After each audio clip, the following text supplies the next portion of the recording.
سلامونه نیکې هیلې او احترامات انشاءالله چې د صحت او عافیت جامې به مو پر تن وي. یو ځل بیا هوپ انګلیش اکاډمي ته ښه راغلاست. لکه څنګه چې موږ تاسو بګنر کلاس شروع کړی دی په هوپ انګلیش اکاډمي کې، نو نن د دغه بګنر کلاس نهم درس نهم لیسن دی. په دغه لیسن کې به موږ تاسو له بیسي حروفو څخه دوه نور حروف راخلو چې کیو او آر حروف دي. پر دغه حروفو باندې به موږ تاسو څو لغاتونه جوړو چې د هغه د ریډینګ د سپیلینګ او د رایټینګ پر اړه باندې به موږ تاسو غږیږو.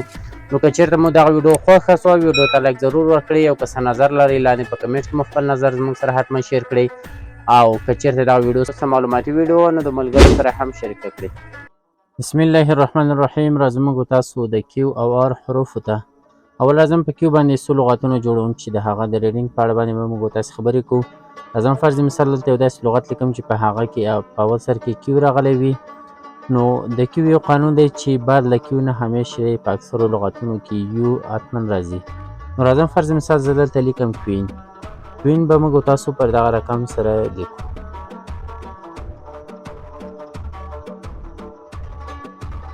په دغه ترتیب سره کوین لیکل کیږي. صحیح شو. که دغه رقم لغت لیکلی وو بیا په دغه ترتیب سره ویل کیږي. ګوره کیو چې دی د کا اواز ورکوي او یو چې دی دلته د او غوندې اواز ورکوي.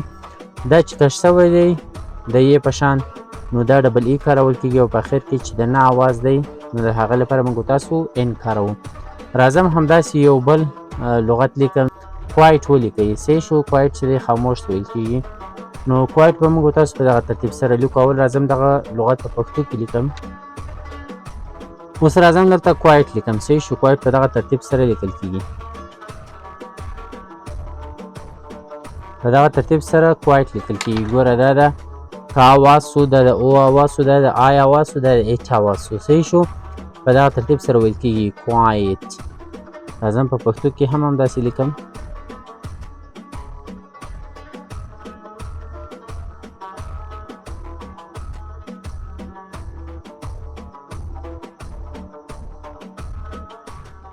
ګوره دا د کیو لپاره سو، دا واو چې دی د یو لپاره سو او دا آی چې دی د آی لپاره سو، دغه ای چې دی د ای لپاره سو او دا ټ اواز چې دی د ټ لپاره دی.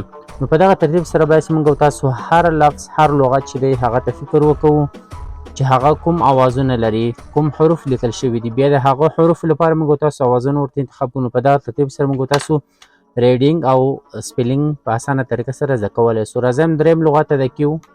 فرض مثال موږ تاسو ته یو څوک وایي چې کویر ولیکئ. کویر چې دی عجیبه ته ویل کیږي.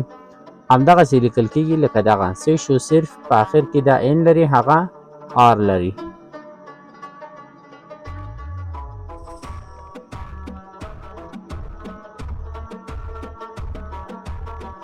کویر.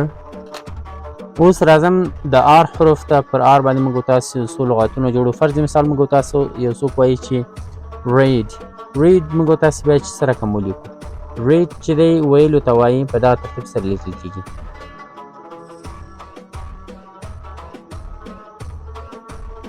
ریډ په دغه ترتیب سره لیکل کیږي. صحیح شو.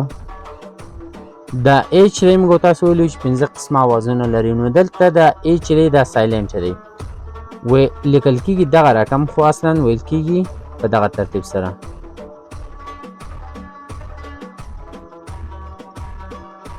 په دغه ترتیب سره ویل کیږي. هر کله چې له ای نه بعد ای راغله په اکثرو ځایونو کې دغه ای چې دی بیا سایلنټ وي، اواز نه ورکوي، صرف دغه ای له غوندې په شیده ویل کیږي.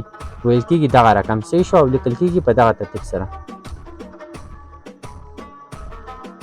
اوس راځم دوم لغت ته د آر. فرض مثال موږ تاسو یو څوک وایي چې رینګ ولیکئ. رینګ به موږ تاسو په دغه ترتیب سره لیکو. ګوره د ر اواز لپاره موږ تاسو آر کاروو او د ی لپاره موږ تاسو آی کاروو د جملې په منځ کې. بیا د نه اواز دی ان ورته کاروو. بیا د ګ اواز دی جی ورته کاروو. په دغه ترتیب سره راځم په پښتو کې هم لیکم.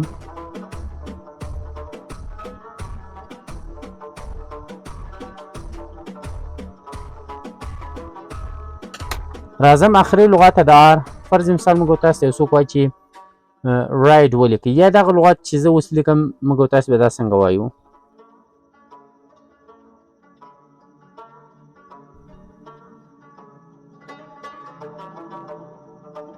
دغه لغت چې ما ولیکو موږ تاسو ویلي وو چې هر کله ای د لغت په اخر کې راسي هغه سایلنټ وي، خو بیا له دې نه مخته کوم واول چې راځي هغه ته خپل اواز ورکوي. نو دلته آی خپل اواز لري، را د آر چې دی د را اواز لري، او جی هم د ډ اواز لري.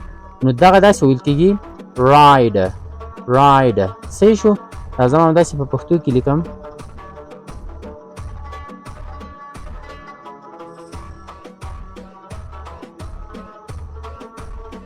دغه انګلیسي لغتونه چې پر انګلیسي حروفو باندې لیکل شوي دي تاسو به بیرته په پښتو باندې ولیکئ په پښتو حروفو باندې، او دغه چې په پښتو حروفو باندې لیکل شوي انګلیسي لغتونه دي بیرته به تاسو په انګلیسي باندې ولیکئ.